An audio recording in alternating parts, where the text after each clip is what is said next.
Hey y'all, this is Shaquille from Guys in 3D, and today I want to talk to you about a program called Behemox.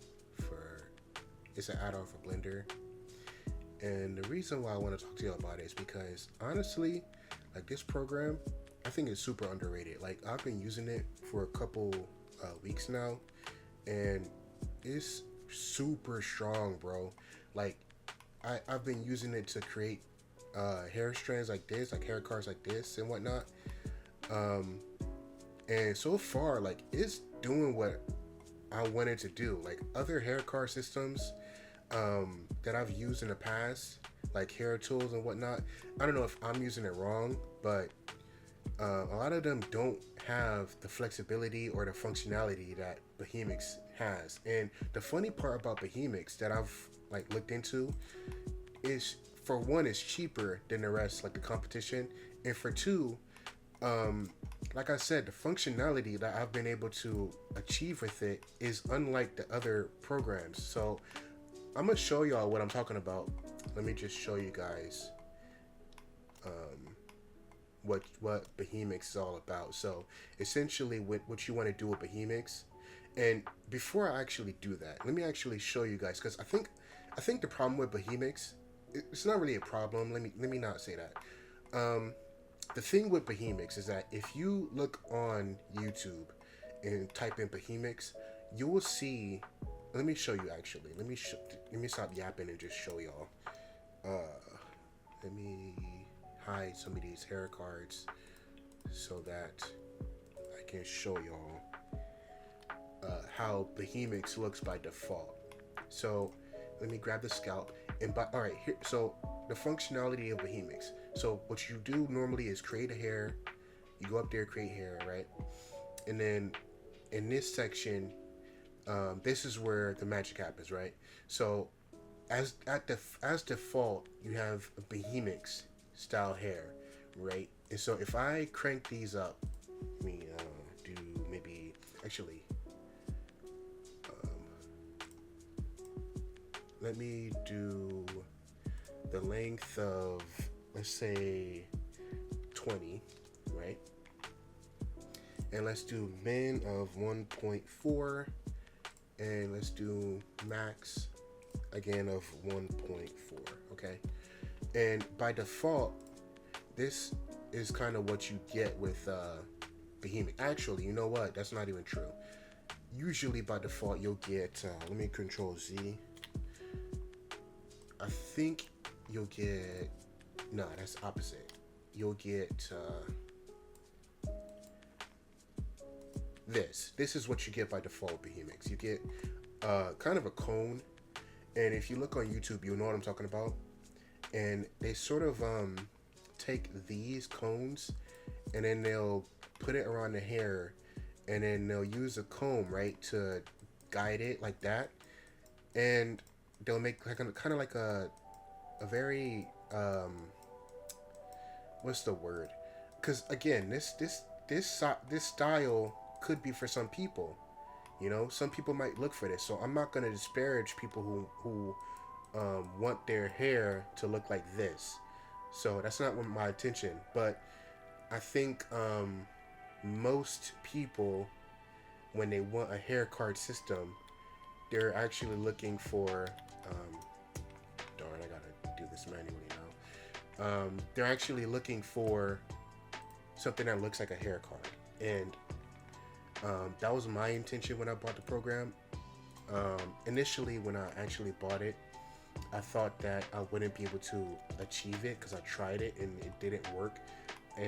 But thankfully, I called the people, the hair card developers, and they actually taught me how to use it. So what you want to do, right? You need a curve like this. Now, I'm not going to show you how to create this kind of curve on this video.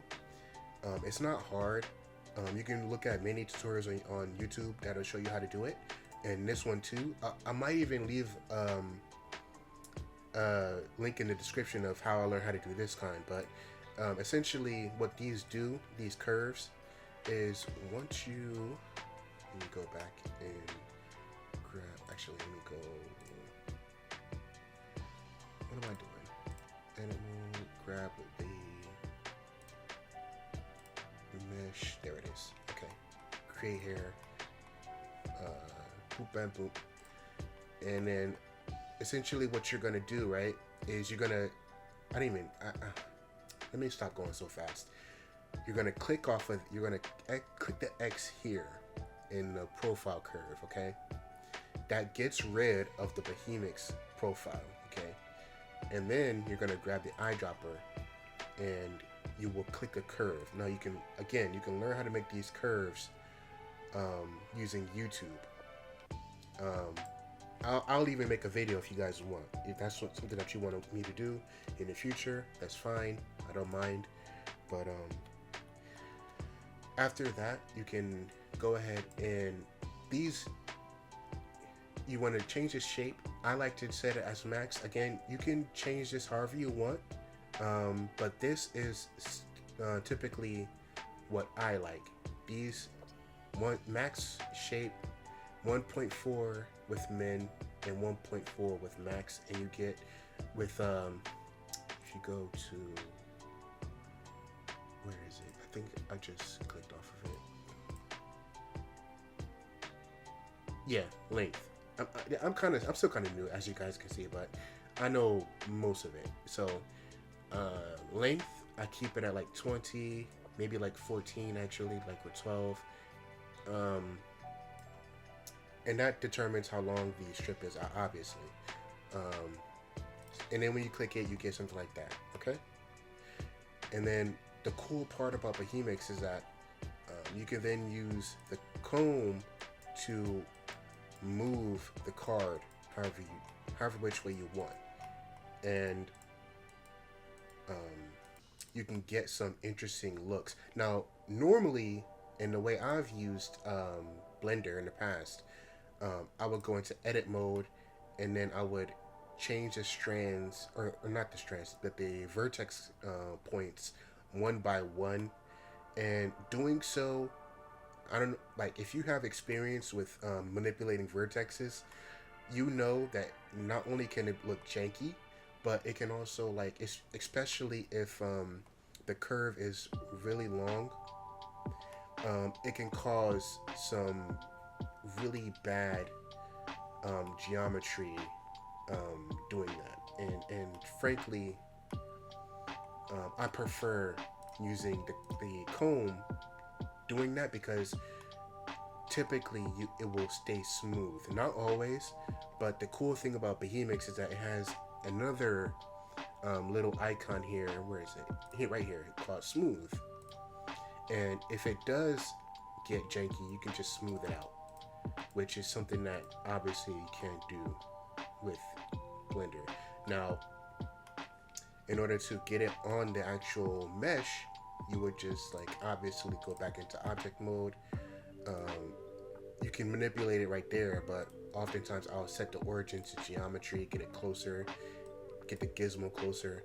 Also, something I forgot to mention, as you can see there's like there's a change in the coloration, like it's black and then it goes, that's because it got a cap on it. So you want to click off fill caps and it goes away.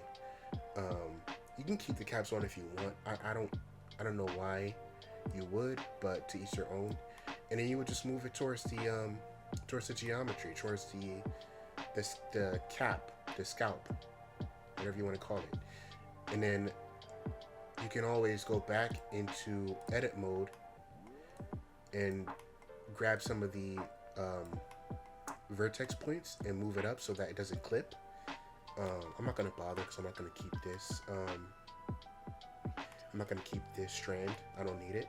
But I'm just doing it as a demonstration, obviously. And then, what else? And let's say, for the sake of argument, that let's say the strand was pointed in a weird direction. Let's say it was pointed. Let me grab this. Here's another thing that I forgot to mention before I go into my next point. The points must be activated from the edit mode in order for these um, points to work in the scope mode. Okay, so don't, if you ever try to manipulate it and it's not moving, it's because you got to go back into edit mode and grab all the vertexes, and you should be good to go. So, um, but yeah, let's say it's pointed in a weird direction. Like this is perfect, actually. Um, this is the perfect showcase. So, let's say it's pointed this way, and obviously you want it to face another way. You want it to face more towards the actual scalp, right? The best way to do that, you know, and let's say you're trying to comb it, right, and it just won't move in the right direction. What you can do is you can come over here to curl offset, and you can manipulate curl offset in order to move it around to the perfect amount, right? Okay, let me see if I can show that better. Okay, oh yeah, perfect. So let's say it's like curved this way, and you're trying to curve it using the comb, and it's going into it, it's going into the mesh. You can literally just curve just like that, and it'll, obviously you got to play around with it, but that's just the easy way to go ahead and make it fit along with the scalp better. And here's a tip actually with the curl offset. Typically, if you go backwards, if you have to make it go this way for, you know, like let's say you're doing it from this side, sometimes you'll have to make it go the opposite direction. What I find helps better is, because it stops at 0 by default, but you can go in here and you can hit -1, and then all of a sudden you got more wiggle room in case you need to like have it face this direction. Like if you need to lay it flat like that. I hope that makes sense. I hope I'm making sense right now. I don't know if I am, but anyway, what else? Oh, another thing.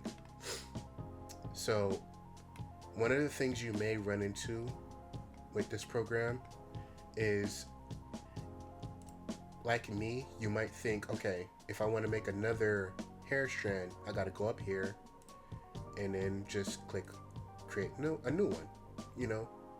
And I wouldn't fault you for thinking that, you know. Obviously, that's just the normal way of thinking. You know, you go up here, you create a new strand, and you're good, right? Not really. These strands are all treated as one strand. I don't know why it's like that. I'm not a developer, so hey, maybe there's a smart reason that you know, a dumb guy like me couldn't comprehend, but I don't really like it. And what ends up happening is that all these manipulations happen to the same, happen to all of them, right? And it happens at weird intervals as well. As you can see, these two are going ham if you curve these, but this one is hardly moving. So I don't know why they chose to do that, but you know, whatever. I'm not gonna question it. Again, I'm not a developer, so maybe there's a good reason. I just don't know. But you know, I'll admit there's probably instances where it could come in handy, but for the life of me, I don't know. But the preferred way that I've learned to create more hair strands, if you need, like, let's say you want to add some density going upward, and you want to use this hair strand, you right click, and I'm pretty sure this is standard Blender usage, but you right click, you duplicate object, you move it up where you want it to go, you offset it however you need to offset it, like let's say you want to do like that, and you're good. And the best part is that it is its own entity at that point, you know what I mean? So they're treated differently, right?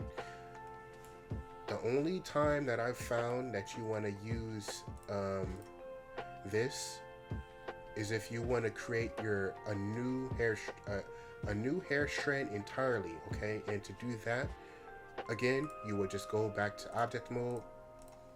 You would choose. I wish I could see it from this direct, but I can't see the scalp from there. It's fine. I'm just being lazy. Anyway, you just grab the scalp again, go to Behemox, create a new hair, and then you would just use that to create the new hair. Let's say you wanted to go downward like that. Oh, and then keep in mind, I'm glad this happened. Keep in mind, when you do that, you have to do everything from scratch up here again. And that's not a bad thing to me. It is what it is. It can be, okay, it could feel a little tedious, but, you know, it's just a few seconds to just reset the parameter. Oh, and okay, let me just do that. Old meme is old. Okay. Okay, and then you clicked off of that. Okay, and then you would just literally just click a new one, and you should be good to go. Most of the time, these hair strands that are near each other can be used as a duplicate to create more hair strands. So you're only using that where you click the scalp and then create a new hair strand using the Behemox generation. Like, I don't know, like 5 to 6 times per your entire project. I think I've done it only like 5-6 times. Like, I would create one here, and then I would duplicate it a bunch of times. One here, like all of these are duplicates. All of them. All of this is duplication. All of this is duplication. All of this is duplication. So you don't have to worry about constantly having to put this stuff here. It only happens a few times, so it's not a big deal. And then the last thing I want to talk about is like the flexibility of Behemox. And what I mean by that is, here, let me go back to the scalp and then create a new hair, right? I mentioned this curve style before, and again, I'm gonna try to remember to leave the video in the description that I learned this from. But Behemox is cool because, like, and there's a braid option. I didn't use it yet, so I'm not gonna talk about it. I don't want to give any like false information, but from what I have tried, you can literally grab like this one and create another kind of hair card texture in the same project. And I don't know, man. Like, have y'all really seen other project? Oh, let me fix this. I think the min is supposed to be low. Yeah. Have y'all seen other hair card systems where you can do this? Like, I don't know. Like, I can literally have, okay, if I wanted to, I can bunch these up into like a single point, have a scrunchie right here, and then literally, well, maybe not that, but because I would need to like grab the body and kind of manipulate it that way. I don't feel like doing that. But let's say I had a scrunchie up here instead. You know, use your imagination. I can literally do that, have it coming out of the scrunchie, and then manipulate this one. You know what I mean? Like, this is so cool. And the crazy part about Behemox, I'm about to talk about the program itself right now, like not the functionality. Behemox, the Behemox is super cheap, like compared to the other programs that I've got, especially compared to like Fiber Shop, which I'm willing to do a video on that as well if you guys want, or I'm not going to talk about the other programs like that. I'm not going to talk about the other programs that are more geared towards other aspects of hair card manipulation. But when it comes to actually like the add-ons, I should say, like the add-ons for Blender, many of them come into like the $50 range, $100 range, and I've bought some of them, and like a lot of them, some of them are like they don't come close to what Behemox can do, and Behemox is a fraction of the price. And I'm kind of afraid to say this because I don't want the developers. Well, well, I don't know. Fair is fair. If the developers feel like they need to, you know, make the price a little bit higher, I don't know. It is what it is. But for now, what it can do now, I feel like is super underrated, and I feel like you guys should try it, bro, because like the amount of flexibility that it has, like once you learn it and once you realize what it can do, and again, I'm willing to make videos on how to do this stuff as well. Um, Once you put it to use for you, it can save you so much time. Like I've saved so much time creating this hair cards, and again, I'm not done. I'm not done with it, but holy, like it's something else. So I'm not gonna keep glazing Behemox. Don't worry, I'm not gonna keep glazing it. I just want y'all to try it. I feel like a lot of y'all will get a good use out of it. So if you have any questions, leave me some comments. I'll read them all. I'll answer any of them that I can. And then also, if y'all want me to make another video about, more detailed explanation about Behemox, about hair card process, about anything, let me know.